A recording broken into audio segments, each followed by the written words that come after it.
Julia এখানে ব্যানকে বুঝিয়ে দেয় যে তার বাবার মৃত্যুতে তার কোনো দোষ ছিল না। এরপর তারা সাবমেরিনের দিক যেতে শুরু করে। যাওয়ার পথে কিছু সামুদ্রিক মাছকে দেখা যায় অল্প পানিতে, আর জুলিয়া দূরবীন দিয়ে দেখতে পায় উক্ত লোকটি তাদের দিকেই আসছে। জুলিয়া ব্যান ও কেসিকে নিয়ে আবারও দৌড়াতে থাকে। এভাবে দৌড়ে তারা কয়েক কিলোমিটার দূরে চলে আসে।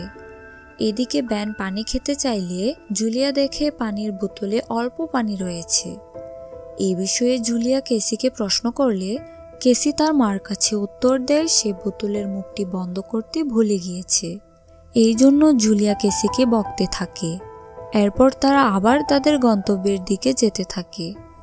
আরও কয়েক কিলোমিটার পাড়ি দেওয়ার পর তারা একটি ধ্বংস হয়ে যাওয়া প্লেনের কাছে চলে আসে।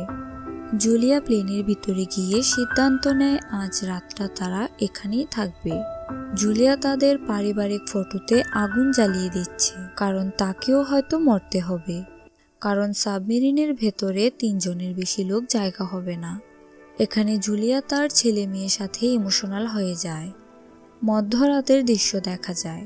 কেসির টয়লেট চাপলে সে প্লেনের বাহিরে চলে আসে এবং ভয়ে ভয়ে ফ্রেশ হতে থাকে।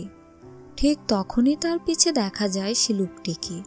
লোকটি যেই কেসিকে মারতে যাবে, হঠাৎ তখনই পিছন থেকে জুলিয়া ছুরি দিয়ে আঘাত করে বসে সে লোকটিকে।